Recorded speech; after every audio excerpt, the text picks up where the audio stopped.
Hi, everybody. Oh, we're on. Hi, Yep, everybody. we're on. Hey guys. Okay, this is different because I can't see any of the comments. Do you have a toolbar at the bottom? I mean, I can see where I can see them, but the problem is I have to. I it's like the comments are like when it comes up, it covers us. Oh, okay.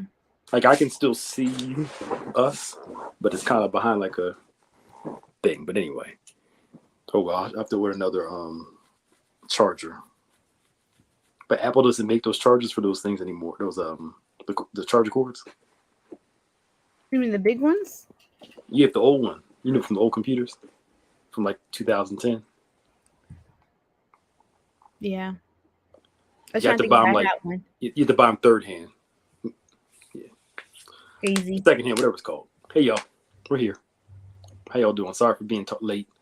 Um, I requested the code like 10 minutes ago, but Look, you texted me on usually, time. usually I just send you it. I just put Yeah. the email in. It's okay. No, I had my phone on silent from No, communion yesterday. I forgot to turn it back on. it is 12 noon, and you just are. I Jesus. said I forgot to turn it back on. If emergency comes up, remind me never. No, so that's why I got your text, because you can say the ones you want to hear, people Hmm. you want to hear from. Yes. So Yeah. Well, I just know voila. if anything, God forbid, ever happens to your parents at church and you're not there, I know not to call you.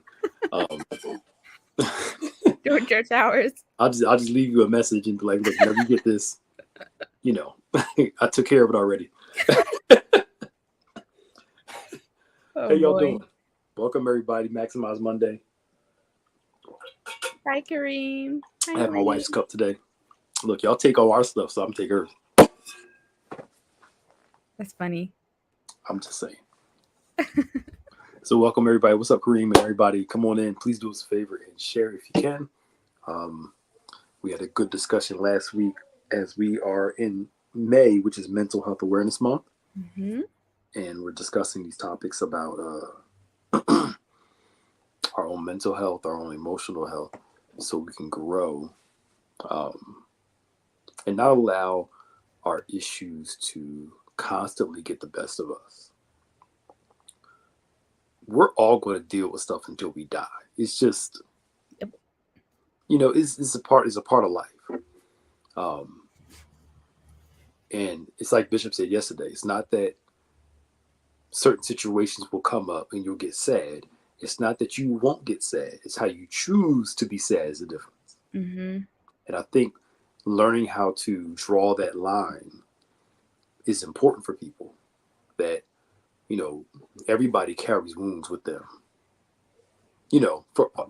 All this life, but how you carry those wounds, how you allow yourself to experience some form of healing, um, is really up to you. Yeah. And I think once we learn to work with that life is hard, life is challenging, it has its ups and downs. It's sunny days, it's hard days. You start managing it better, Hmm. you know. And something I was thinking about yesterday is normal is relative. Yeah. Normal is relative. It changes, and we're like, I just want to feel normal again. I want to go back to how things were. Sometimes it's not going to go back to the way it was. Hmm. So what do you have to do? You have to create a new normal. Right. What does joy look like to you in this season? What does peace look like to you in this season? What does happiness look like to you in this season? You know? And I think once we learn to make those adjustments, life gets easier to deal with because we are redefining what joy is at this moment. What does Hmm. peace look like at this moment? Uh, what does our normal look like in this moment? Yeah. Especially after tragic moments, you have to learn to create a new normal for you. Hmm. I remember talking to somebody who struggled with like intense migraines, and the person said, the real hard days, the good days are the days where the migraine is not that bad. Mm. It's still there, but it's just not that bad. You can push through it. Yeah, you can push through it, you can work through it because you get used to it. Life is sometimes the same way. Sometimes it has its good days, its bad days, its ups, its downs, its challenging days. But you learn to work with what you have. That's what I'm trying to say. You learn to work with what you have. Yeah. And I think all of us have to remember we play with the cards we're dealt with. And it makes it hard when you're comparing your cards with somebody else's cards. Yeah. And for those who don't play cards, you ever play spades, whatever like that, you play with what you have. Now, I've had times where I had bad hands, but it worked out if you know how to play with what you have. Mm-hmm. Rather than, because you can spend your whole time comparing everything. Yeah. But it's a waste of time because you can't change the cards you dealt with. You just got to work with what you have, and you can win with a bad hand. Yeah. That's all I'm trying to say in life is, if this is what you got to deal with at this time, you learn to work with what you got to deal with. Mm-hmm. I think sometimes in life we can kind of take a passive role in things where, these are things that happen to me. This happened to me. But like what you said, like, we have control to take what we have and make it and form it into something else. Physics major, or I was a biology major, but took a lot of physics. I know that energy can't be created or destroyed. So the energy you're giving, you can use it to move into something else, to create something for your life, out of tragedy, that something beautiful that might not have come, if you didn't go through what you went through. Yeah. So I think that sometimes is a perspective shift that we need to take. It can be hard to take, but just a change in perspective can allow us to heal and move a little bit differently than sitting in it. Yeah. It's not that you don't deal with it, it's how you deal with it. Mm-hmm. There are some situations where you're never completely the same again. But you learn to work with and have the best life you can have with what you're working with. So that's like Bishop was talking about, the whole grief and everything. Some people you're not going to get over, and you just learn to thrive knowing that you won't ever get over that. Mm-hmm. So rather than, if I can use this phrase, going to the grave with the person while you're still living, mm-hmm. you learn how to mourn while you're thriving at the same time. Yeah. And I think the problem that most of the people have, they see everything in black and white. And what I've learned over this past season or so is that God is often found in the middle, where there's a lot of tension. Mm-hmm. Where the Bible talks about mixed feelings. I'm crushed down, but I'm not destroyed. I'm experiencing this, but I'm not in despair. And we often think that joy is the absence of sorrow, mm-hmm. when it's not. Love is the absence of hate, when it's not. Love is just the counter to hate. Joy is just the counter to sorrow. Yeah. It doesn't always remove the sorrow. Yeah. But you learn to work within the means of, I have sorrow and have joy all at the same time. And guess what? God is found in the middle of that tension. Mm-hmm. And I think when we think about the contention and the opposites, like, you can't have one without the other, or else it would be meaningless.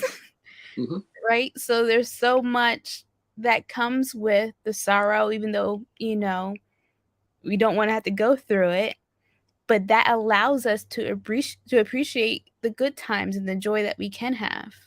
Yeah. Peace and confusion. That we as Christians, we have to learn to work within the tension of life. Mm-hmm. In the tension of this battle between these two things, and knowing that God is with you in it. It's like when people say God is moving. We usually only say that when stuff is visibly showing that it's working for our behalf. Mm-hmm. But then when it doesn't look like that, Lord, when you gonna move? Yeah. The thing is, scripturally, you may not see him moving, but he is moving though. But we often say he's moving, or God answers prayer when he gives us something we pray for. Mm-hmm. But even if he didn't give it to you, he still answers your prayer. Right. Even if you don't see him moving, it doesn't mean he's not moving. Lord, where are you? I'm right here. Yeah. we think that God's not in tragedy because if he was in it, he would have stopped it. When the reality is not that God stops all tragedy because life is life. It's Mm-hmm. the fact that God is with you in your tragedy. Yeah. So if I could say it like this, Jesus suffered for us, but he also suffers with us. Mm-hmm. God, where were you? He was with you the whole entire time. And that perspective will help you to know that God cares for you even in your suffering. Because, we think because we got God, he's going to stop everything. Yeah. Nothing ever's going to happen, bad going to happen. No struggle's ever going to come. No problems ever going to come. It's just, but that's not, like Bishop said last night, there's unexpected and there are expected storms. God will warn you for those things, but we have to learn to come out of this fairy tale, pubescent view of absolute certainty and trust God when things don't make sense and know that he's with you in all of it. I'm sorry, I'm ranting. Go ahead. No, I was wondering, like, why do you think it's so hard for us to get there? To see that, okay, even in this hard time, God is with us. When, like, even just the example of Christ going to crucifixion, like, he had to go through it. Mm-hmm. So why do we think that we don't need to? Because our view of God is he's supposed to make our lives what we want it to be. Why? Why? Because we're like children. Yeah. God is a resource rather than a source. Mm-hmm. He's my resource to get the life that I want. And if I'm not getting the life that I want, then obviously, God isn't with me or this thing ain't working.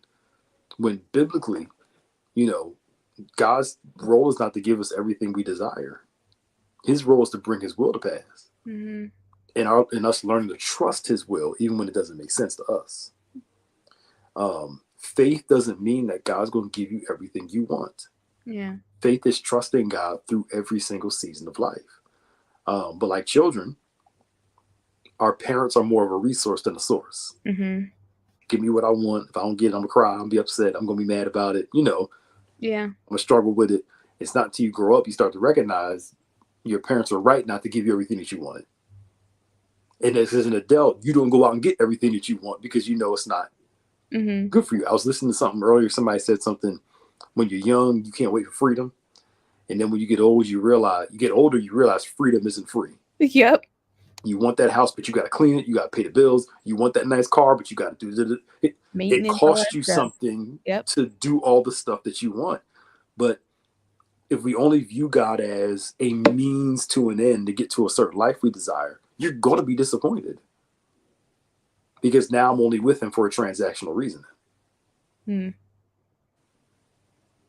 And I need 100% certainty rather than learning to trust the mystery of God's will. Mm-hmm. He reveals his will to us, but his process, those things aren't always revealed to us, but we trust him in mystery. And that's where faith is kicked in. Because I've learned something. And somebody said it, and it makes so much sense that sometimes the enemy of faith is certainty. Mm-hmm. The enemy of faith sometimes is certainty. God won't, there are times, it gets on my nerves sometimes, where he won't always give you the most certainty. You just have to trust him in everything. Yeah. There are times where boom, it's going to work out like this. Other times you're like, whew, I'm not sure. Because the process, he's going to work it out for you good, but how, why, and when, sometimes he's silent on that. Mm-hmm. And you got to learn to trust him through it. Yeah. Yeah. I think there's comfort in control and being able to be certain about things. And that's why, like, when we're in those situations where, we're going through loss or whatever, you often feel out of control, right? But then going back to shifting our perspective, we're able to claim some of that back by choosing how we're going to move forward. Yeah. Yeah. I think that's good what you just said. See, you be throwing stuff out there. What did I just say? There's comfort in control. And I think that's the struggle a lot of people have. Mm-hmm. We want to control it all so we can feel comfortable with it. But there are some situations that God allow you to experience where it's not in your control, it's in his. You have to absolutely trust that what's out of your control is in control. Yeah. But I think certainty and control gives us, like you said, comfort and a sense of to relax. Mm-hmm.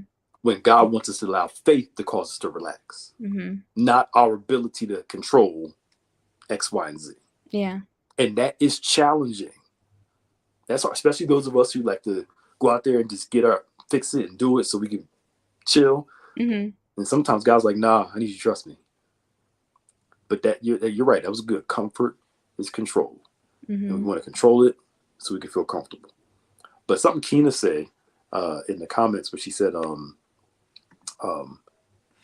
you got it. Yeah. That whole, and it's right. I've heard people teach that if something bad happened, you must have did something wrong because God always promised you good and, Yeah. But Jesus talks about storms and hard times. And just because you're going through something bad doesn't mean it was your fault. Sometimes it's just life, y'all. It's life. Yep. And once you learn to recognize that, you learn to chill, that it is the product of a fallen world. Those people in Texas, that man that came out and started shooting everybody at the mall, and then something happened in Texas yesterday where the guy ran his car into a bunch of some migrants. Oh my goodness. We're in a fallen world, y'all. And it stinks that it's like that. But we have to pray, trust God through everything, and pray for those who are experiencing these tragic situations. And it's foolish to say that it was that person's fault that somebody got out of their car and just shot them. Yeah. I mean, like when that shooting happened at that church in Charlotte, I heard some preachers talk about, it only happened because, if God was really moving, that wouldn't happen. Are you serious? Wow. But now you're blaming the people that were at a prayer meeting that welcomed somebody in, That's and they were murdered because of it. That, God, like, come on, yo, stop it. Just stop. Right. I mean, anyway, I don't want to get too weeds of that, but yeah, no, that's crazy. I know it is. But Jeanette's right. We think we confuse being in control and trusting God in His timing. I think that's the thing. That certainty gives us so much comfort. It gives us so much comfort, and we confuse that control with trusting God. And it's like here. It's like when Lazarus gets sick. Jesus, had you been here, we were trying to control the situation. It got out of our control, and we just, we thought you would come quicker, and you chose not to come quicker.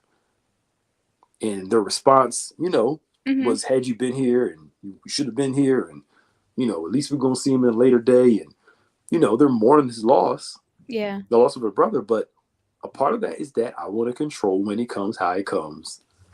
And we think faith is a control mechanism, but faith is not. Faith does not control God.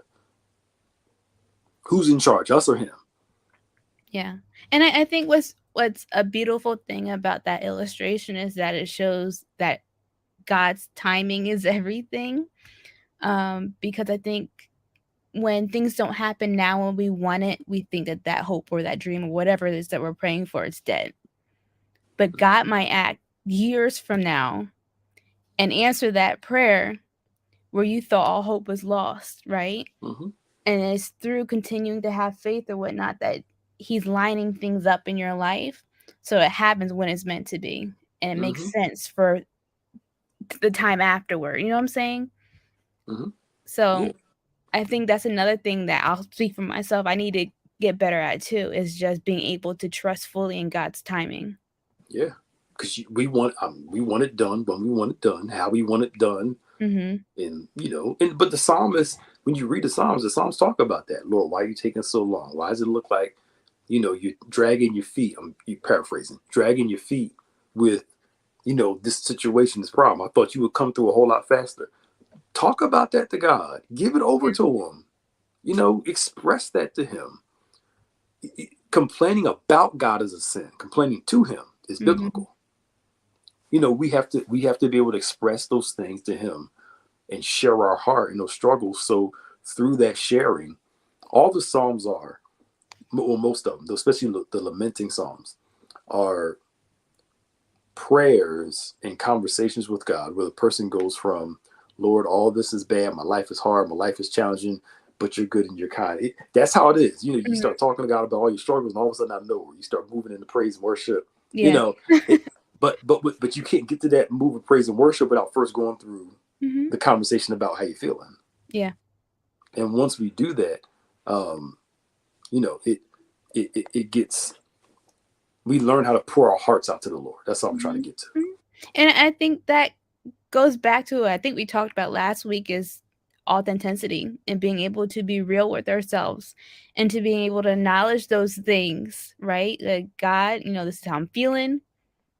I'm feeling sad right now. I don't know what's going on, but I know you're still in control. I know you're still God, and I know that you're going to make a way, and so on and so forth. But we have to be able to be true with ourselves Yeah, to get there. yeah, yeah. Be honest with you. God, I'm upset right now. He Mhm. ain't gonna get mad. He already knows you're upset. That's a, Yeah. it's like we act like God's surprised that we're upset about something. He Mhm. knows all. He knows your thoughts are far off. He just wants you to vocalize it to him. Yeah. You may not be able to tell everybody, but at least you can tell him about it and present it to him and work through those things so you can get to a healing process. Mhm. Um, but I think a lot of our anxiety and a lot of our struggles come from, you brought it up, it's an issue of control. If I Yep. can't control it, I feel out of control. I feel helpless. I feel hopeless. And God's like, I never asked you to be me. I Mhm. want you to be like me, but I've never asked you to be me.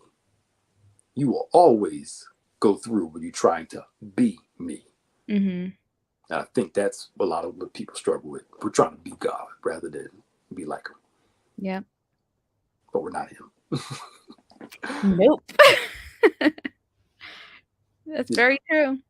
very true. So, this mental health awareness month, be aware of your mental and your emotional state. If you missed yesterday's message, go back and watch it. Or if you, when you were here, go back and watch it again. It's kind of get it in your system. It's not that we don't feel. It's we get to choose how we respond to those feelings. The Bible never says that anger is a sin. It's just how you manage your anger. That's a sin. If you Yeah. hold on to your anger, that's a sin. Being sad is not in itself is not a sin, but if your sadness debilitates you, it can become one because we start worshiping our sadness over God. Mm. So we have to learn to, work through those things and, learn to rejoice in them, deal with them at the same time. All right, it's 12:26. Um, this is pretty cool. Yeah, it's good. Good conversation. We give you some nice little nuggets. Uh, yeah, yeah. You know what's interesting, Jeanette? I think we see times in scripture where people try to control God. They try to make something happen, and God sits back like, no matter how many times you make it happen, it ain't going. Mhm. It's not going. It's not going to happen the way you want to. Follow me. Trust me. Let me take care of this. Follow me. I'll tell you when to do something. But that's hard. It is challenging.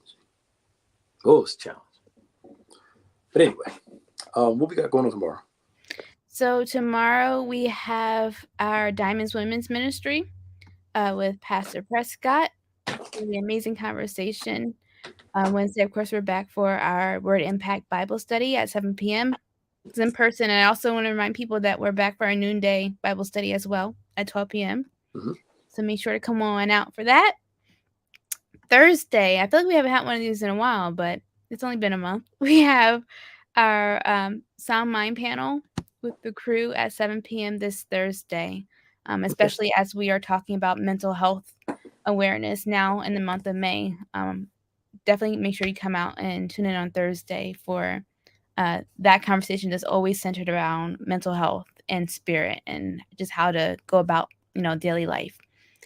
And then on Saturday, On Point Radio, again with Pastor Nick and Bishop talking about everything. It's a great time for you to come in, call online and ask them your questions and just be part of the conversation.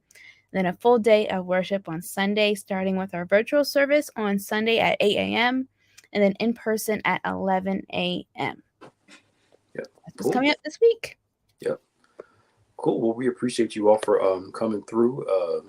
Mother's Day is coming up. This year is coming by. It's moving by so It is. I don't know what's going on. I'm like, I was last week. I was like, Mother's Day is next week. It didn't click for me. I was like, oh my goodness, it's next week. Mm-hmm. It's just moving so quick. Yeah. So it'll be Christmas time before you know it. I know. I know you can't wait. I know you can't wait. All right, y'all. We'll see y'all next Monday for Maximize Monday. Bye, y'all. Bye.